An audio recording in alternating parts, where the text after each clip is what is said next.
नमस्कार मेरे प्यारे दोस्तों। पेपर 7 पार्ट 1 के इस सेकंड रिवीजन वीडियो में आप सभी का स्वागत है। पहले वीडियो में हम लोगों ने 5-6 पढ़े थे, ये दूसरा वीडियो। पहले मैं चालू करने से पहले बता दूं कि अगर आपके अपने नोट्स हैं, आप उसको अच्छे से पढ़ रहे हैं तो केवल उसी से पढ़ना, ये वीडियो देखने की ज़रूरत नहीं है। भले ये 30 मिनट 40 मिनट का हो, कोई ज़रूरत नहीं है। मतलब ये वीडियो क्या, दुनिया का कोई वीडियो देखने की ज़रूरत नहीं है। बाकी पेपर में भी मैं ये बोलूँगा कि आपके अपने नोट्स हैं तो केवल उसी से पढ़ो। मैं शुरू से यही बोल रहा हूँ यार, आपके अपने नोट्स होना चाहिए। ये वीडियो उनके लिए मैं बना भी नहीं रहा था। बहुत लोग मतलब परेशान कर दिए कि भैया बनाओ, अब नहीं पढ़े हैं, कुछ नहीं पढ़े, फेल हो जाएंगे, फेल होंगे तो आपकी जिम्मेदारी होगी, इतनी तक धमकी दे दी है। तो मैं बोला चलो यार बना देते हैं छोटा सा वीडियो। तो ये उन्हीं के लिए पहली चीज़ जो नहीं पढ़े, जिनको लग रहा है कि हमारा नहीं हो पाया ये। दूसरा उनके लिए जिनकी पढ़ाई खुद से नहीं हो रही, कि फालतू वो डर रहे हैं, तो भाई वीडियो ही देख लो, उन लोगों के लिए वीडियो है। तो जो एक्ट बचे, पहला भ्रष्टाचार निवारण अधिनियम 1988, तो बेसिक संतानम समिति की सिफारिश थी, बाकी चीज़ें थी।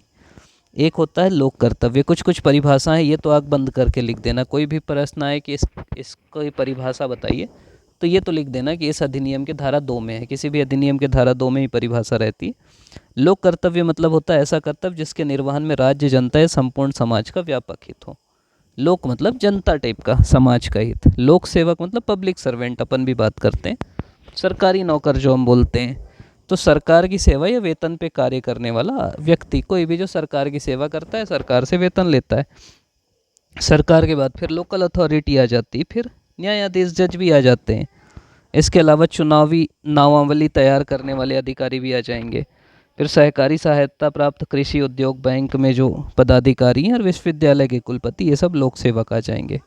अनुचित लाभ मतलब होता है कि जो आपका कानूनी पारिश्रमिक है, उसके अलावा अगर आप कुछ और लेते हो, जो कानूनी रूप से, मान लो मेरी कोई सैलरी है, उसके अलावा मैं कुछ और मांग रहा हूँ, तो वो फिर अनुचित लाभ होता है।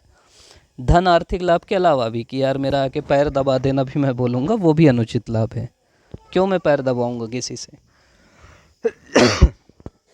फिर विशेष न्यायाधीशों की नियुक्ति और प्रक्रिया की बात है कि धारा 3 में है कि केंद्र या राज्य सरकार राज्य पत्र में अधिसूचना द्वारा विशेष न्यायाधीशों की नियुक्ति कर सकता है, और उसकी योग्यता होगी 73 के तहत सत्र न्यायाधीश, अपर सत्र न्यायाधीश या सहायक सत्र न्यायाधीश होना चाहिए, रह चुके हों। तो विशेष न्यायाधीश होते हैं, मतलब इनके लिए ये सीधा सवाल आ जाए ना, तो विशेष न्यायाधीश मतलब होता है कि जो भ्रष्टाचार के विशेष मामले हैं उनकी सुनवाई करने वाले न्यायाधीश। तो इनकी शक्तियाँ क्या होंगी। पहला तो वो स्वतः संज्ञान ले सकते हैं, किसी भी विशेष न्यायाधीश सीधे मामले का संज्ञान ले सकता है, गवाह को माफ़ी दे सकता है, सत्र न्यायालय जैसी इसकी शक्तियाँ होती हैं, और इनके पास दंड देने वाली भी शक्तियाँ होती हैं। अब भ्रष्टाचार संबंधी जो प्रमुख धाराएं कौन कौन सी हैं, अगर आपसे पूछा जाए कि भाई कौन कौन सी धाराएं हैं, तो सबसे पहली तो धारा 7 है।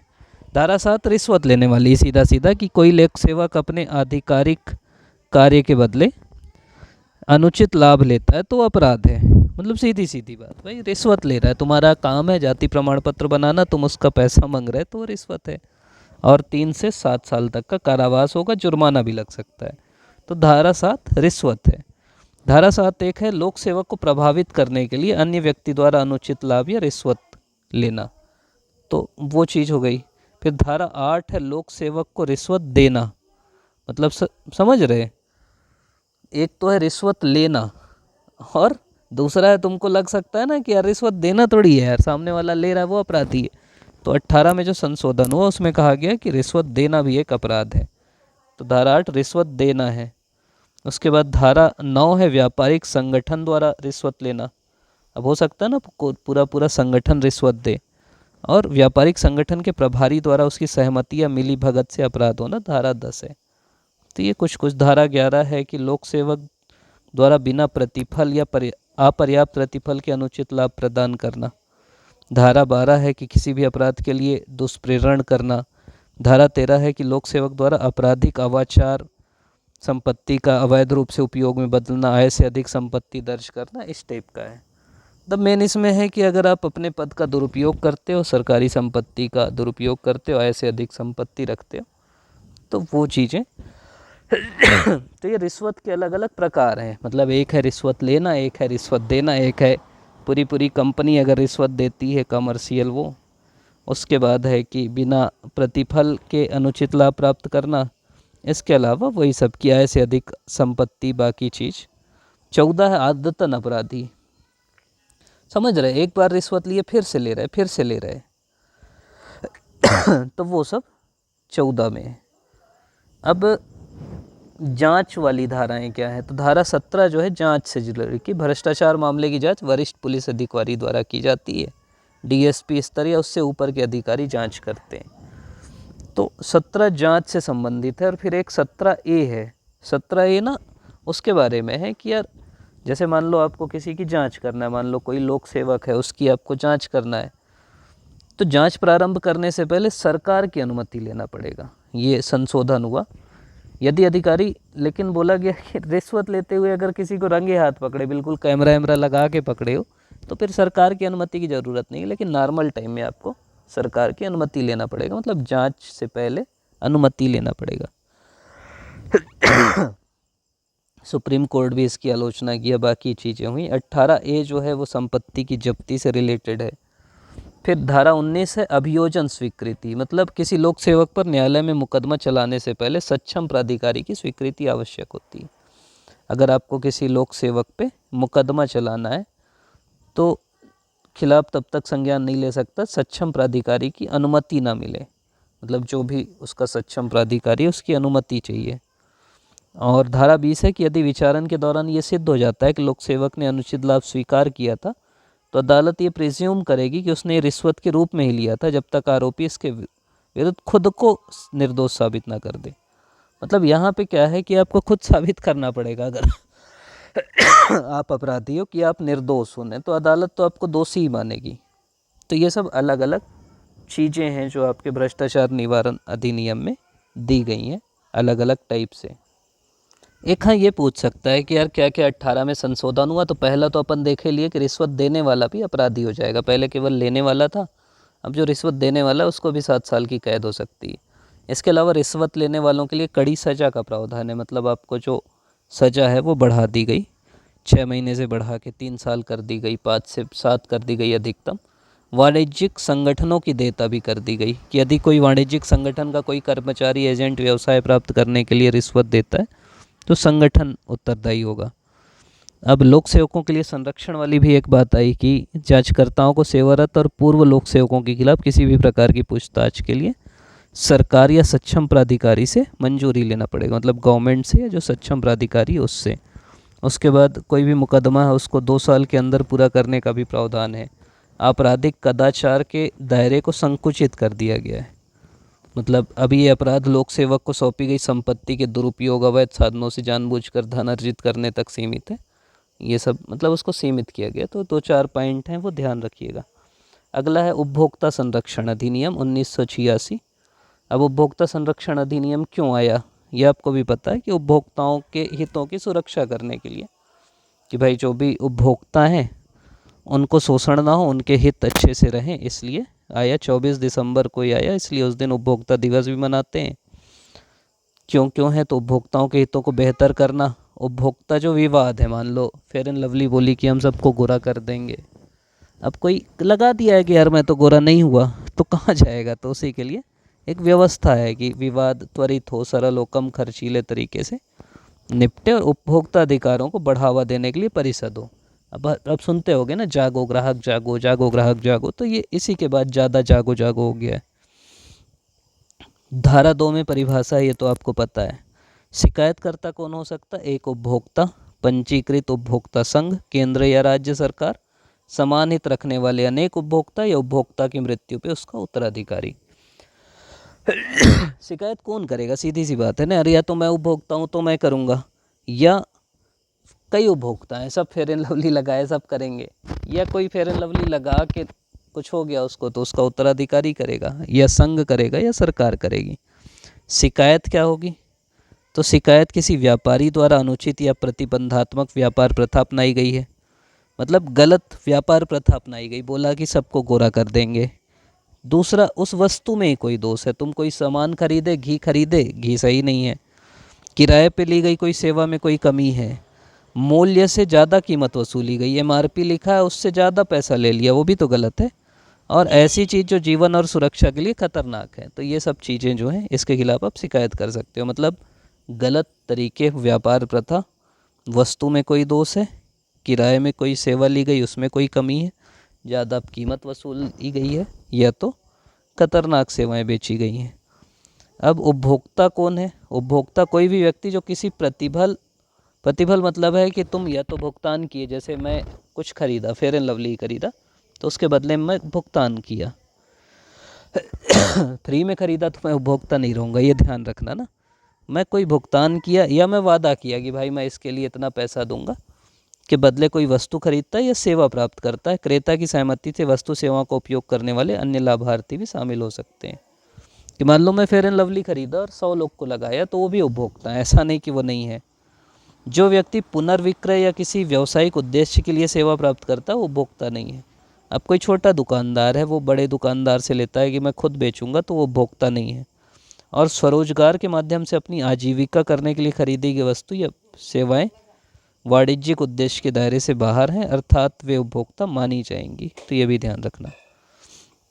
दोष क्या क्या हो सकता है? वस्तु की गुणवत्ता कम हो सकती है, मात्रा, क्षमता, शुद्धता, मानक, ये सब में अगर कोई कमी है तो वो देखा जाएगा। मतलब वही चीज़ है, या तो गुणवत्ता या प्रकृति या प्रदर्शन के तरीके में है। वस्तु के अलावा इसमें सेवा भी आएगी ना, तो सेवा में क्या क्या हो जाएगा? बैंकिंग, वित्त, बीमा, परिवहन, बिजली आपूर्ति, आवास, मनोरंजन। तो मूवी देखने गए, तुमको नहीं मज़ा आया, तो वो भी दिक्कत है। लेकिन कोई सेवा निःशुल्क दे रहा है तुमको, ये तो अब तुम भी सोचो यार, कोई निःशुल्क दे रहा है, अब तुम उसके ऊपर उसको परेशान करोगे तो गलत है। मतलब मान लो कोई भी चीज़ है, मान लो कोई कोचिंग वाला है, वो कोई कोर्स दिया, अब वो अगर उसके बदले पैसा ले रहा है तो आप कंप्लेन कर सकते हो, लेकिन वो पैसा ही नहीं लिया, तो फिर क्या कंप्लेन करोगे? बुराई कर सकते हो, लेकिन उपभोक्ता न्यायालय में नहीं जा सकते। वो बोलेगा यार तुमसे पैसे ही नहीं लिया, तुम क्यों न्यायालय में आए हो? क्योंकि बदले में भी तो कंपनसेशन ही देगा ना। फिर उपभोक्ता संरक्षण परिषदें क्या होती हैं? तो ये एडवाइज़र निकाय है जिसका मुख्य उद्देश्य होता है धारा 6 के तहत उपभोक्ताओं के अधिकारों को बढ़ावा देना। मतलब उपभोक्ता का क्या है? पहला, सुरक्षा, कि आपको सुरक्षित चीज़ मिले। दूसरा, सूचना, कि आपको किसी भी चीज़ के बारे में सूचना मिले। चॉइस हो, चॉइस मतलब होता है कि आपको चयन मिले। 2-3 चीज़ें रहे ना, फेयर एंड हैंडसम भी रहे, सुनवाई कराए, निवारण कराए, उपभोक्ता शिक्षा, ये सब आपके अधिकार हैं। फिर केंद्रीय उपभोक्ता संरक्षण परिषद है, जो केंद्र सरकार में उपभोक्ता मामले के प्रभारी मंत्री इसके अध्यक्ष होते हैं, एक बैठक होना है। फिर राज्य उपभोक्ता संरक्षण परिषद है, तो राज्य के प्रभारी मंत्री रहेंगे, इनकी 2 बैठक होना चाहिए। और जिला उपभोक्ता संरक्षण परिषद है, इसमें कलेक्टर अध्यक्ष रहेंगे, इसकी भी 2 बैठकें होना चाहिए। ये तो जागरूकता के लिए हुआ। उसके बाद विवाद निवारण एजेंसियां हैं, तो इसमें एक डिस्ट्रिक्ट फोरम है। डिस्ट्रिक्ट फोरम क्या है? डिस्ट्रिक्ट फोरम में जो व्यक्ति अध्यक्ष होगा, जो व्यक्ति जिला न्यायाधीश है, और 2 अन्य सदस्य रहेंगे, जिसमें एक महिला का होना अनिवार्य है। फिर कार्यकाल 5 से 65 साल होना चाहिए। 20 लाख तक के दावे इसमें देखा जाएगा। फिर इसमें नहीं आप संतुष्ट हुए तो राज्य आयोग में जाओगे। राज्य आयोग में उच्च न्यायालय का वर्तमान या सेवानिवृत्त न्यायाधीश होगा। 2 सदस्य न्यूनतम इसमें भी होंगे, एक महिला होगी। 50% से अधिक न्यायिक पृष्ठभूमि के होने चाहिए। 5 साल या 67 वर्ष जो भी पहले हो, और इसमें है 20 लाख से लेके 1 करोड़ तक। फिर राष्ट्रीय आयोग है, इसमें सर्वोच्च न्यायालय का वर्तमान या सेवानिवृत्त न्यायाधीश हो, और इसमें 5 साल या 70 वर्ष आयु और 1 करोड़ से अधिक का मामला हो, जो इसमें देखा जाता है। देखिए अब यही चीज़, एक चीज़ मैं यहीं पे क्लियर कर दूं, ये क्योंकि पीडीएफ पुराना वाला है। ये 50 लाख हो गया, अब 50 लाख तक का। फिर 50 लाख से 2 करोड़ तक आपका राज्य वाला हो गया है, और 2 करोड़ से ऊपर राष्ट्रीय आयोग का हो गया है। तो ये ध्यान रखिएगा, 50 लाख से 2 करोड़ और 2 करोड़ से ऊपर। अब शिकायत निवारण प्रक्रिया और मंचों की शक्तियाँ क्या है? तो शिकायत आप वहाँ दर्ज कर सकते हो जहाँ विपक्षी पक्ष निवास करता है, व्यापार करता है, या विवाद हुआ हो। इसमें भी अमेंडमेंट हुआ है अभी अभी। फिर स्वीकार्यता पे निर्णय 21 दिन के भीतर लिया जाएगा।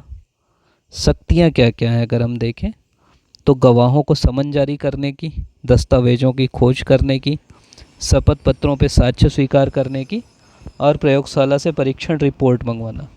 तो किसी को भी सिविल कोर्ट की अगर शक्तियाँ हैं ना, सिविल प्रक्रिया संहिता 1908 से, तो यही रहेंगी। तो ये ध्यान रखना आप।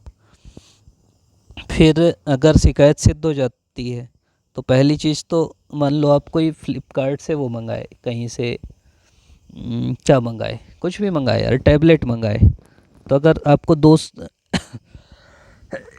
ख़राब आइटम मिल गया तो पहला है कि सही आइटम दो, या उसको दोष ठीक करो, या जो कीमत लिए हो वो वापस करो, या जो मुआवजा हुआ लापरवाही के कारण आपको हानि हो गई, आप एक बाइक लिए उसके कारण आपका एक्सीडेंट हो गया, अगर अनुचित प्रतिबंधात्मक व्यापार है उसको बंद करो, खतरनाक वस्तुओं को बाजार से वापस लिया जाए और बड़ी संख्या में अज्ञात उपभोक्ताओं को हुई क्षति के बदले न्यूनतम 5% राशि जमा करना।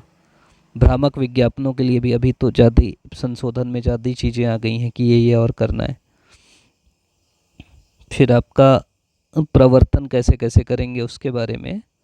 फिर एक तुलनात्मक अधिकार क्या क्या है जो अपन पहली बात की, पहली चीज़ है सुरक्षा का अधिकार होना चाहिए। सुरक्षा मतलब है यार कि आपका कोई खतरनाक वस्तु ना दे देना। दूसरा है सूचना का, कि आपको गलत जानकारी ना मिले, आपको पता रहे कि कितनी मात्रा है, कितना एमआरपी, कितनी चीज़ें। तीसरा है चुनने का अधिकार, कि जहाँ संभव है आपके पास ऑप्शन हो। चौथा है सुनवाई का अधिकार, सुनवाई मतलब होता है कि अगर गलत चीज़ हुई तो आपकी सुनी जाए। फिर है निवारण मांगने का अधिकार और छठा है उपभोक्ता शिक्षा का अधिकार। फिर 3 स्तर का ये रहेगा, तंत्र रहेगा, ये भी आपको पता है। शिकायत कौन दर्ज करा सकता है? जिसने सामान खरीदा है, कोई भी उपभोक्ता संघ है, सरकार है, एक समान हित वाले, और अगर मृत्यु है तो उसका वो। फिर बाकी चीज़ें हैं कि आपको पता है कि क्या क्या निर्णय दिए जा सकते हैं। जो 2019 में जो अमेंडमेंट हुआ उसमें क्या क्या चीज़ें हैं अगर आपसे पूछा जाए, तो ये चीज़ें तो मैं यहाँ पे लिखा गई हैं। 50 लाख से 2 करोड़, 2 करोड़ से ज़्यादा। पहली चीज़ ये अमेंडमेंट हुआ। दूसरा अमेंडमेंट हुआ आपका ई कॉमर्स वाला। पहले ना ई कॉमर्स था ही नहीं यार, फ्लिपकार्ट, अमेज़न, ये सब, तो उसकी जवाबदेही की बात आई। तीसरा ना सीसीपीए बना, ये अलग से भी पूछ सकता है छोटा सवाल।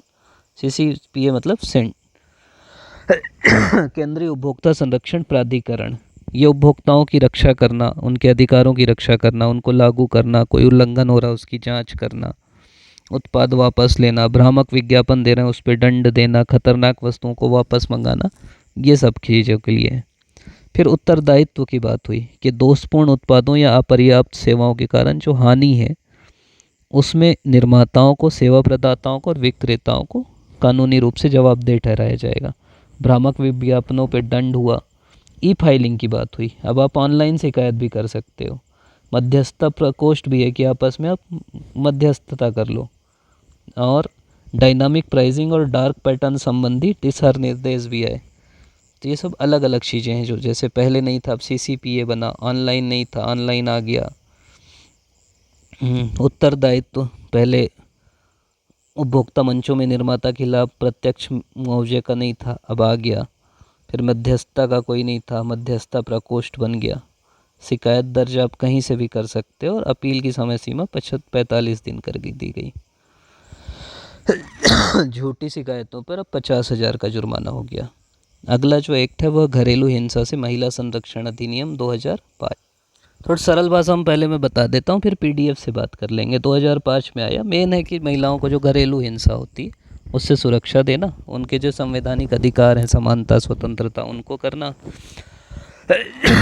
मतलब इसमें यह भी है कि उसको राहत भी देना। महिलाओं के साथ हिंसा हो रही तो उनको त्वरित राहत देना। घर से पहले क्या होता था कि कुछ भी है तो घर से बेदखल कर देते थे, निकाल देते थे घर से, कि तुम्हारा घर थोड़ी है, तो उससे बचाना। और हर प्रकार का आर्थिक जो शोषण है, मानसिक है, शारीरिक है, यौन उत्पीड़न, उसको रोकना। व्यथित व्यक्ति कौन है? तो व्यथित व्यक्ति महिला ही होगी, पुरुष नहीं बोलेगा कि मेरे को संरक्षण चाहिए। तो ऐसी महिला जो घरेलू संबंध में रहते हुए घरेलू हिंसा का शिकार हुई हो। अब घरेलू संबंध क्या है, अगली चीज़ ये है। तो पहला विवाह से जुड़ा हो, शादी हो गई हो, रक्त संबंधी हो, गोद लेने वाला हो, संयुक्त परिवार में हो, लिव इन रिलेशनशिप में हो, सब घरेलू होंगे। साझा गृह क्या है? वह घर जहाँ महिला अपने पति या परिवार के साथ रहती है वो साझा गृह है। अब घरेलू हिंसा है क्या, धारा 3 में बात की गई है। एक तो शारीरिक हिंसा, मतलब कैसे कैसे आप हिंसा कर सकते हो, मतलब ये सिखा नहीं रहा हूँ, कैसे कैसे नहीं करना है, रोकना है, वो समझो। एक तो शारीरिक है, सॉरी सर्दी मतलब खांसी है तो क्या कर सकते हैं यार। मतलब शारीरिक में क्या है, मारपीट है, हिंसा है, चोट पहुंचाना है, जान से मारने की धमकी है, यौन हिंसा है। फिर भावनात्मक हिंसा है कि गाली दे रहे, गलौज कर रहे। आर्थिक हिंसा है, खर्च नहीं दे रहे उनको, दहेज हेतु उत्पीड़न कर रहे, तो सभी घरेलू हिंसा है। फिर अगली चीज़ है कि अगर किसी भी व्यक्ति को, जैसे तुम्हारे पड़ोस में भी घरेलू हिंसा हो रही, तो तुम प्रोटेक्शन ऑफिसर जो है उसको सूचना दोगे, और जो सूचना देगा उसको कोई कार्यवाही नहीं दी जाएगी। उसके बाद फिर अलग अलग कर्तव्य हैं कि पुलिस, सेवा प्रदाता, ये सब क्या करेंगे, तो महिला को उसका अधिकार बताएंगे। मान लो महिला को ज़्यादा नुकसान है तो उसको कहीं आश्रय गृह में भेजेंगे, चोट वोट आई है तो उसको डॉक्टर के पास भेजेंगे, कानूनी सहायता देंगे, कैसे शिकायत कर सकते हैं उसके बारे में बात करेंगे। आश्रय गृह मतलब है कि यार महिला अगर घर में उसको लग रहा है कि मैं असुरक्षित हूँ, पुलिस के पास आ गई हूँ तो दिक्कत है, तो उसको वहाँ रखेंगे, चिकित्सा सहायता देंगे। संरक्षण अधिकारी कौन होता है, तो राज्य सरकार हर जिले में, मतलब हर जिले में एक संरक्षण अधिकारी नियुक्त करती है। तो वो क्या करेगा, क्या करेगा यार, कोई भी महिला ही, पहला तो शिकायत दर्ज करेगा, दूसरा मजिस्ट्रेट की भी सहायता करेगा, महिला को राहत दिलाएगा, न्यायालय के आदेशों का पालन करेगा। महिलाओं को एक तो निवास का अधिकार है, मतलब निवास का अधिकार मतलब ये कि जैसे मान लो महिला है, इस घर में रहती है, अब जनरली क्या होता है, उसको घर से उससे निकाल देते हैं क्योंकि उसके नाम से घर नहीं रहता। तो निवास का अधिकार मतलब कि मनमाने ढंग से तुम उसको उसके घर से नहीं निकाल सकते। एक संरक्षण आदेश होता है कि प्रताड़ित महिला को सुरक्षा देने के लिए, मारपीट ना हो, धमकी ना हो। निवास आदेश मतलब होता है कि उसको घर से बाहर ना निकाला जाए या वैकल्पिक आवास दिया जाए। एक आर्थिक राहत दे सकता है जज कि चिकित्सा खर्च, भरण पोषण ये सब दिया जाए। बच्चे की कस्टडी दे सकता है उसको, कंपनसेशन भी तो दे सकते हैं कि जो भी उसको नुकसान है, तो वो सब है। और अगर उसका पालन नहीं किया जाता तो फिर कारावास होता है। विशेषताएं क्या हैं, अब पहले केवल पति पत्नी शादी वाला था, अब लिव इन रिलेशनशिप भी है, आर्थिक हिंसा की भी बात है, दहेज जहेज वाली, साझा घर की बात है, संरक्षण अधिकारी की बात है, आश्रय गृह की बात है, चिकित्सा सुविधा की बात है। तो ये सब अलग अलग चीज़ें हैं जो आपको पता रहना चाहिए इस अधिनियम के बारे में। तो चलो पढ़ते हैं। व्यथित व्यक्ति कौन है, व्यथित व्यक्ति के अंतर्गत वो महिला शामिल है जिसके साथ घरेलू हिंसा की गई है, महिला ही होगी, सीधी सी बात है। घरेलू नातेदारी मतलब है किसी साझा गृहस्थी में साथ रहने वाली महिला और पुरुष के बीच संबंध है, जैसे पिता बेटी का, भाई बहन का, पति पत्नी का, ससुर बहू का, जेठ बहू का। लिव इन रिलेशनशिप, साझी गृहस्थी मतलब वो स्थान या मकान जहाँ महिला, व्यथित महिला और पुरुष एक साथ रहते हैं या पहले रह चुके हों।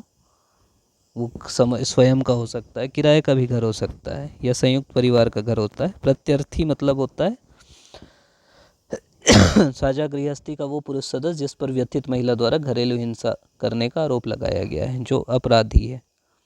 अगली चीज़ है परिभाषा, क्या क्या है, शोषण क्या क्या हो सकता है। तो पुरुष द्वारा महिला पर किए जाने वाले अत्याचारों को 3 प्रमुख श्रेणी में, एक शोषण है, एक उत्पीड़न है, एक धमकी है। शोषण 3 प्रकार से हो सकता है। महिला के स्वास्थ्य, सुरक्षा, जीवन खतरे में। एक तो शारीरिक शोषण, आप समझ रहे, मारपीट करना, लैंगिक शोषण। फिर भावनात्मक शोषण, गाली आली देना, मानसिक यातनाएं देना। और आर्थिक शोषण की नौकरी करने से रोकना, वेतन छीन लेना, ये सब। दूसरी चीज़ है उत्पीड़न। उत्पीड़न मतलब जब किसी महिला को संपत्ति, धन, मूल्यवान कानूनी दस्तावेज मांग के लिए प्रताड़ित किया जा रहा है। और एक है धमकी, मतलब धमकी समझ ही रहे ना कि महिला खुद को असुरक्षित करे। फिर डोमेस्टिक इंसिडेंट रिपोर्ट होता है, DIR होता है, मतलब है कि घरेलू हिंसा की शिकायत जिस आधिकारिक कानूनी प्रारूप में दर्ज की जाती है उसको DIR बोलते हैं। इसको केवल संरक्षण अधिकारी या सेवा प्रदाता के द्वारा ही भरा जाता है। स्वयं पीड़ित महिला या वकील नहीं भर सकता, और अधिकारी को इसे पूरी तरह तटस्थ होकर भरना रहता है। ये अदालत से न्याय प्राप्त करने का मुख्य आधार है। मतलब ये कहीं भी जाएगा तो मतलब शुरू में पता लगेगा ना कि कैसे कैसे हिंसा हुई। अब संरक्षण अधिकारी जो है उसके काम क्या है, तो राज्य सरकार प्रत्येक जिले में नियुक्ति करती है, 3 साल के लिए करती है। कोई भी सरकारी या गैर सरकारी सदस्य हो सकता है। महिलाएं जनरली होती हैं। 2 स्तरों पे कार्य होता है। एक तो मजिस्ट्रेट के प्रति शिकायत दर्ज करते हैं, मजिस्ट्रेट के समक्ष अनुतोष के लिए आवेदन करते हैं कि रिलीफ दे दो। पीड़ित महिला को क्या क्या देते हैं, तो विधिक सहायता देते हैं, निःशुल्क चिकित्सा देते हैं, आश्रय स्थल उपलब्ध कराते हैं, सूची रखते हैं कि भाई कहाँ कहाँ हम दे सकते हैं। अगला है सर्विस प्रोवाइडर, ये धारा 10 में है। ये क्या क्या है, पीड़ित महिला को सामाजिक संरक्षण और सुरक्षा देने वाला, जनरली ये एनजीओ होते हैं, नॉन गवर्नमेंट ऑर्गेनाइजेशन। 3 साल से ये पंजीकृत रहे हो और बेहतर क्षमता, आश्रय स्थल, ये सब हो। पीड़ित की रिपोर्ट दर्ज करते हैं, चिकित्सा सुविधा देते हैं, काउंसलिंग करते हैं, ये सब काम है इनका।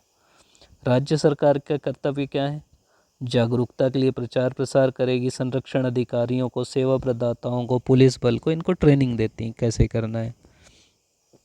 कोर्ट कैसे कैसे रिलीफ देती है, ऑर्डर, एक तो संरक्षण आदेश देती है, इसे स्टाफ वायलेंस ऑर्डर भी करते हैं कि भाई तुम अगर हिंसा कर रहे महिला के खिलाफ तो ख़त्म कर दो, कोई भी आपको हिंसा अब नहीं करना है। दूसरा निवास आदेश होता है कि महिला को सुरक्षित आश्रय हेतु आदेश दिया जाता है कि आराम से वो रहेगी, घर अगर वापस जाना चाहती तो घर में प्रवेश दिलाना, बाकी चीज़ें। मॉनिटरी धनी रिलीफ होता है कि जो खर्चे हैं भरण पोषण वो, और कस्टडी मतलब महिला को उसकी बच्चे की अभिरक्षा देने का रहता है। फिर एक क्षतिपूर्ति रहता है और एक अंतरिम राहत रहता है। महिला पे जो आर्थिक बोझ को कम करने के लिए अंतरिम राहत दी जाती है। उसके बाद फिर उसकी आप अपील कर सकते हो, बाकी चीज़ें 60 दिन के अंदर रहती हैं। त्वरित है, प्राथमिकता सुलह की बात करते हैं, बाकी चीज़ें। अब आपका सिविल अधिकार संरक्षण अधिनियम 1955 है।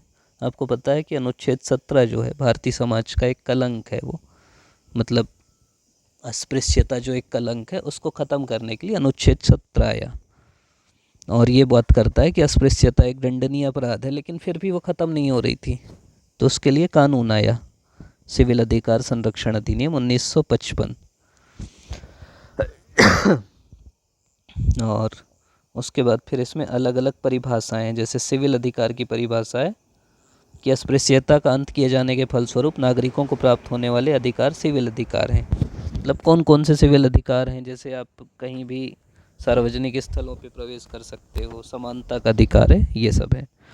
फिर इसमें अलग अलग है, होटल की परिभाषा दी है, होटल जहां आम जनता खान पान ठहरना हरना करता है।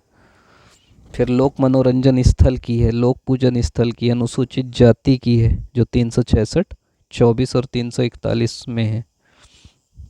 फिर दुकान की परिभाषा है, तो अलग अलग परिभाषाएं। फिर दंडात्मक प्रावधान अलग अलग हैं कि 1 माह से लेकर 6 माह तक का कारावास। अब ये ध्यान रखना कि उस जमाने की बात है, 1955 में बड़ी बात थी 500 का जुर्माना। अभी से सोचोगे 500 जुर्माना तो आपको कम लगेगा। धारा 3 में धार्मिक निर्योग्यता के लिए दंड है कि अगर आप अनुसूचित जाति के सदस्य को अस्पृश्यता के आधार पर पूजन स्थल में प्रवेश करने से रोक करते हो तो, या फिर सार्वजनिक कुएं, तालाब, नदी, इनमें रोक करते हो धर्म के नाम पे, तो वो गलत है। धारा 4 सामाजिक निर्योग्यताओं के लिए है कि आप किसी व्यक्ति को सार्वजनिक होटल में प्रवेश करने से, संपत्ति, सड़क, जल संसाधन, इनसे रोकते हो तो। धारा 5 अस्पताल में प्रवेश ना देने पे दंड है। औषधालय, शैक्षणिक संस्थाओं में प्रवेश, भर्ती से रोकते हो।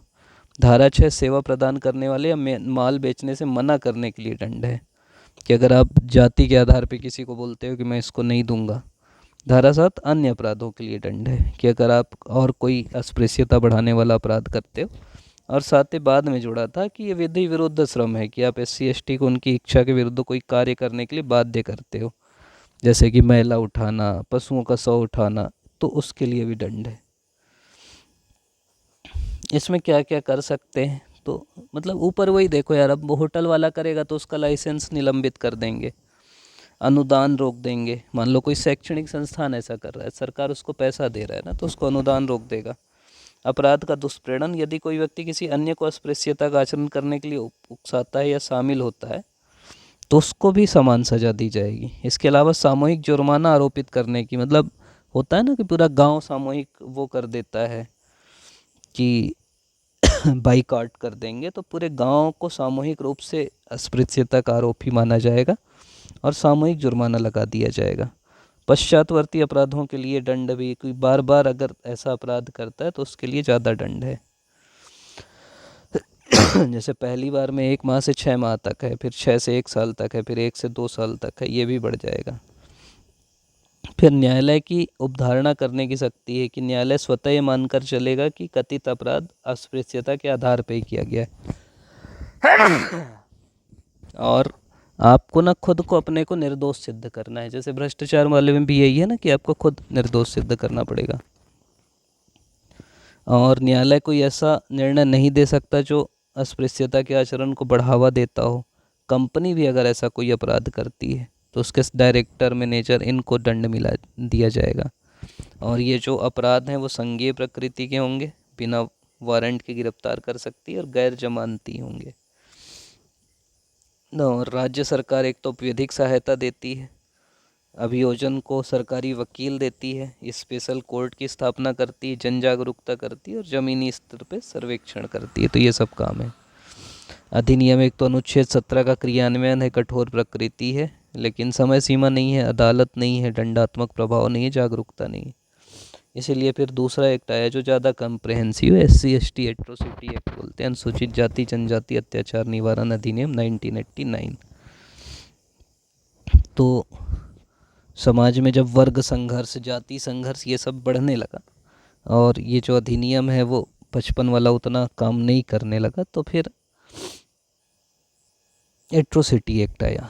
इसमें अलग अलग है, जैसे अत्याचार की परिभाषा है, आश्रित की परिभाषा है, आर्थिक बहिष्कार जो करते हैं, जैसे कोई SC/ST सदस्य किसी SC/ST सदस्य के साथ, गैर SC/ST सदस्य जो SC/ST नहीं है वो SC/ST के सदस्य के साथ छुआछूत के आधार पे कारोबार करने के लिए, शर्तें मानने के लिए सब करता है, बहिष्कार करता है उसका, तो वो चीज़ है। फिर सामाजिक बहिष्कार, कि सामाजिक संबंध बनाने से रोकते हैं कि समाज का तुम ये नहीं करोगे, वो नहीं करोगे।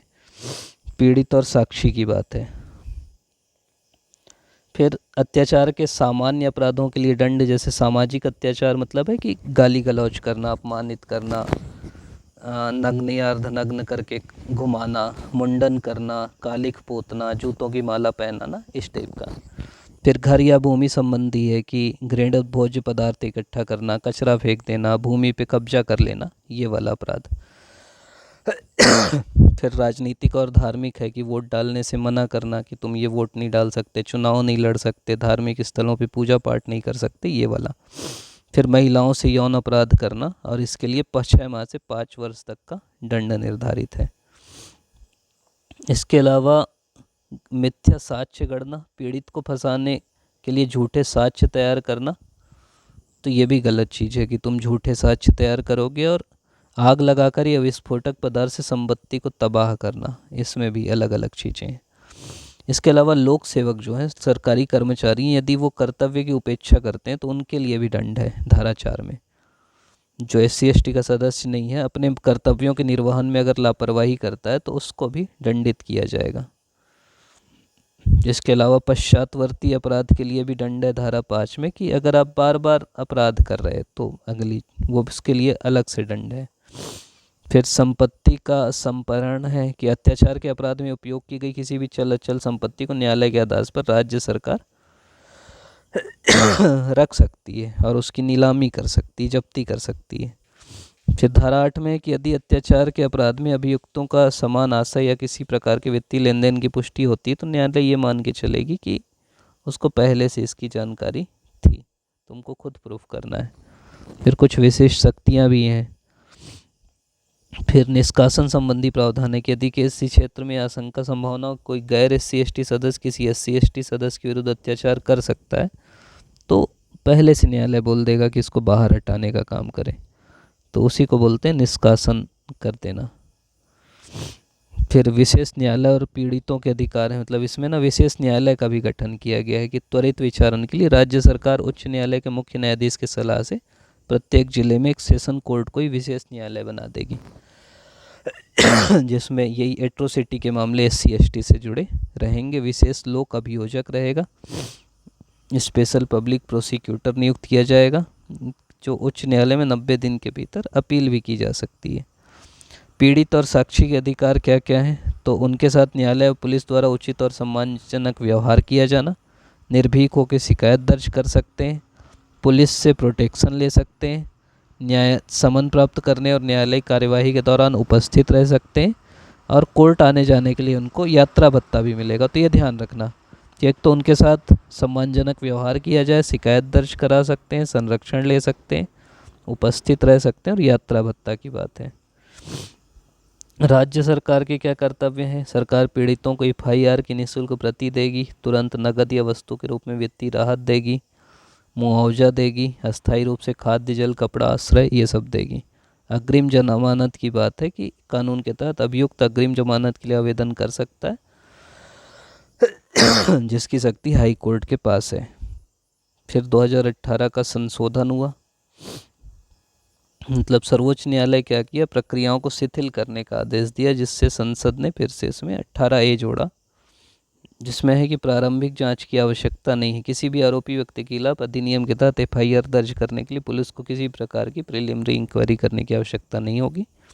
गिरफ्तारी के लिए अनुमति भी अनिवार्य नहीं। ये सब ना सुप्रीम कोर्ट बोला था कि, मतलब सुप्रीम कोर्ट का आदेश था कि प्रारंभिक जांच हो, गिरफ्तारी के लिए अनुमति हो, तो उसी चीज़ों को कहा गया, मतलब पुराना जो एक था वही कर दिया गया। फिर है महिलाओं को प्राप्त सुरक्षा, जो है पहली भारतीय संविधान में क्या है, ये तो आप शुरू से पढ़ रहे हैं। 15 में है कि आप लिंग के आधार पे कोई भेदभाव नहीं करोगे। 15(2) है कि किसी भी सार्वजनिक स्थल में आपको रोका नहीं जा सकता। 15(3) है कि महिलाओं और बच्चों के कल्याण के लिए विशेष कानून बनाने की शक्ति। जैसे तो पहले ये था ना कि महिला स्कूल क्यों बनाओगे भाई, सब बराबर हैं, तो बना सकते हैं। 17 छुआछूत की रोक करता है। अनुच्छेद 42 प्रसूति सहायता की बात करता है। 45-46 मतलब शैक्षिक देखभाल की बात करता है। 51A जो है हमारा मूल कर्तव्य, ये बात करता है कि ऐसी सभी प्रथाओं का त्याग करना चाहिए जो महिलाओं के सम्मान के खिलाफ हों।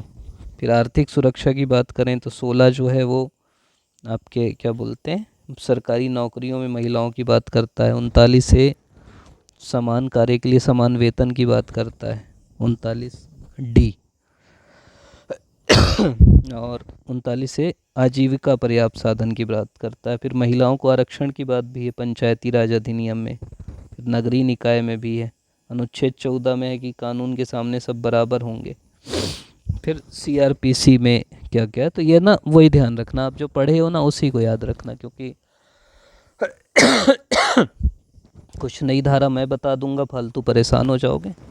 कुछ बेसिक चीज़ ध्यान रखना, जैसे सूर्यास्त के बाद आप गिरफ्तारी नहीं कर सकते, मतलब समझ रहे, सूर्यास्त के बाद और सूर्योदय से पहले गिरफ्तार नहीं किया जा सकता। और अगर ज़रूरी ही है तो महिला पुलिस अधिकारी को प्रथम श्रेणी न्यायिक मजिस्ट्रेट की लिखित अनुमति से ही ऐसा किया जा सकता है। महिला की गिरफ्तारी करने जा रहे हैं तो महिला पुलिस अधिकारी द्वारा ही की जाएगी, और पुरुष पुलिस अधिकारी आरोपी महिला को बिना स्पर्श किए ही मौखिक सूचना पर गिरफ्तार कर सकता है। शारीरिक तलाशी में भी शालीनता करना है, महिला ही कर सकती है निजता बनाए रखने पे। हथकड़ी आपको सामान्य परिस्थिति में नहीं लगाना है, बाध्य नहीं करना है, और 24 घंटे के अंदर परिजनों को सूचना देना है कि हम ऐसे करके गिरफ्तार कर दिए हैं। अन्वेषण और गवाही के दौरान थाने में बुलाने पर पूर्ण रोक है। आप पूछताछ के लिए सिर्फ थाने में बार बार नहीं बुला सकते। महिला पुलिस की उपस्थिति में उसके निवास स्थान या जहाँ वो चाहती वहाँ पूछताछ करो।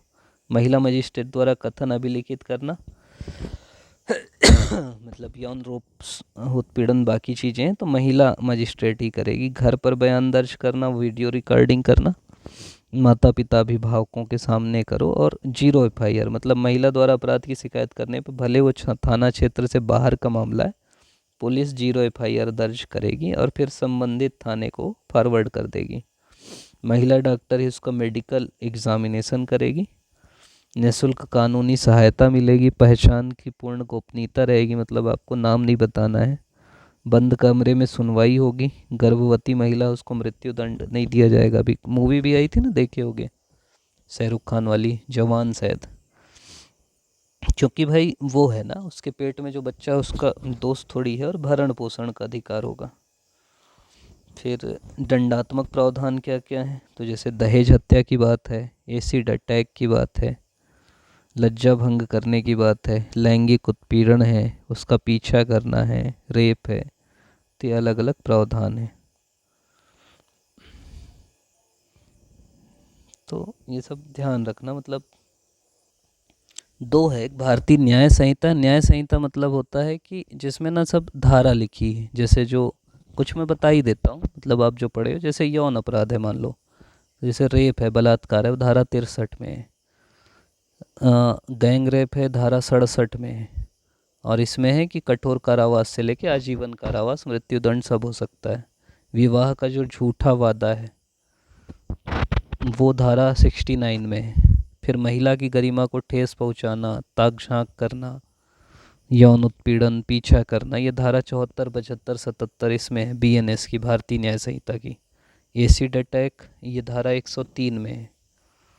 और पीड़ितों के लिए अनिवार्य चिकित्सा मुआवजा भी है। मानव तस्करी धारा 143 में, 143, 143 याद कर लोगे तो मानव तस्करी है। क्रूरता और दहेज ये धारा 74 और 85 में है, दहेज से होने वाली मौत। तो भारतीय न्याय संहिता मतलब होता है कि कौन कौन सा अपराध किस धारा में है। और एक है बीएनएसएस, मतलब भारतीय नागरिक सुरक्षा संहिता। इसका मतलब है कि प्रोसेस कैसे रहेगा, प्रोसीजर कैसे रहेगा। तो जैसे इसमें है कि बयान दर्ज करना, कि जो यौन उत्पीड़न की शिकार महिला है उसको महिला न्यायिक मजिस्ट्रेट द्वारा सही वातावरण में बयान दर्ज कराया जाएगा। जो अनिवार्य चिकित्सा उपचार है कि अस्पतालों को एसिड हमलों, यौन अपराधों के लिए तत्काल प्राथमिक उपचार करना है, चिकित्सा उपलब्ध कराना है। जो भी साक्ष्य है उनकी इलेक्ट्रॉनिक रिकॉर्डिंग करना है जिससे पारदर्शिता बने रहे। 0 एफआईआर करना है। 0 एफआईआर मतलब होता है कि पीड़ितों को क्षेत्रीय अधिकार क्षेत्र की परवाह किए बिना किसी भी पुलिस स्टेशन पे आप कर सकते हो। और समयबद्ध परीक्षण करना है कि यौन अपराधों में पुलिस को जांच पूरी करने के लिए 60 दिनों की समय सीमा निर्धारित करना है। तो ये अलग अलग प्रावधान है। जो मेन मैं ये बोल रहा हूँ, जो आप पढ़े होगे वही मेन है। तो ये पूरे जो एक्ट हैं वो यहाँ पे ख़त्म होते हैं। आप लोग अभी तक देख रहे हैं उसके लिए बहुत बहुत धन्यवाद। लास्ट में मैं यही बोलूँगा कि यार अच्छे से पढ़ो, बिल्कुल कूल रहो, काम रहो, कंपोज रहो, और कोई लोड मत लो। सब एग्ज़ाम में याद आ जाएगा, जो याद नहीं आएगा वो एग्ज़ाम में नहीं आएगा। इस एटीट्यूड से बढ़िया से पढ़ाई करो और ऑल द बेस्ट।